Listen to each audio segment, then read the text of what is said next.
अजून काही गोष्टी त्याच्यामध्ये काहींनी म्हटलं की बाबा मग तुम्ही ते आमच्या लोढाजींच्या मुलासोबत एक करार आम्ही केला, त्याच्यावर खूप लोकांनी म्हटलं की लोढाजी तर तुमच्या मंत्रिमंडळातच आहे, इथेच बसून त्यांच्याशी करार का नाही केला? बरोबर आहे, इथे बसूनही करार करता आला असता त्यांच्यासोबत. पहिली गोष्ट तर आपल्यालाही कल्पना आहे की त्यांचे जे सुपुत्र आहेत हे काही केवळ त्यांचे सुपुत्र नाही, महाराष्ट्रातले आणि देशातले एक लीडिंग उद्योजक आहेत. यांच्यासोबत कशाचा करार आपण केलाय?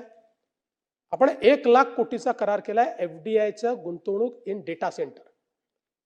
आणि गुंतवणूक कोण करणार आहे? लोढांचं काम काय आहे? लोढांचं काम आहे जागा आणि सगळ्या व्यवस्था करणं, म्हणजे इलेक्ट्रिसिटी आणणं, पाणी आणणं, हे त्यांचं काम आहे. गुंतवणूक कोण करणार आहे त्या ठिकाणी?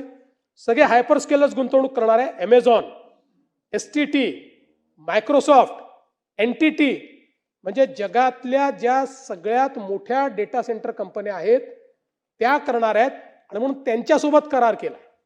हा लोढांसोबतचा करार नाही आहे, लोढांनी त्यांच्या वतीनं केलेला करार आहे.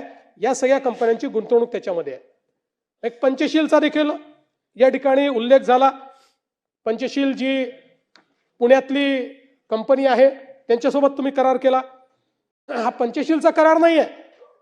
पंचशील सोबत हा ब्लॅकस्टोनचा करार आहे, ज्याच्यामध्ये पुन्हा डेटा सेंटर आहे. Amazon, मायक्रोसॉफ्ट, गुगल, मेटा आणि ओरॅकल हे गुंतवणूक त्या ठिकाणी करणार आहेत. आणि मग रहेजासोबत एक करार झाला ज्याच्यामध्ये GIC सिंगापूर आणि वॉर्बक पिंक्स हे त्या ठिकाणी गुंतवणूक करणार आहे. त्यामुळे मला असं वाटतं की हे समजून न घेता जी काही टीका केली जाते की जणू काही आम्ही फिरायलाच त्या ठिकाणी गेलो आणि आता काहीतरी करायचं म्हणून काही कागदांवर सह्या करून आलो, असं नाहीये. Davos is a very serious business आणि तो सिरियस बिझनेस करून आम्ही त्या ठिकाणून येतो.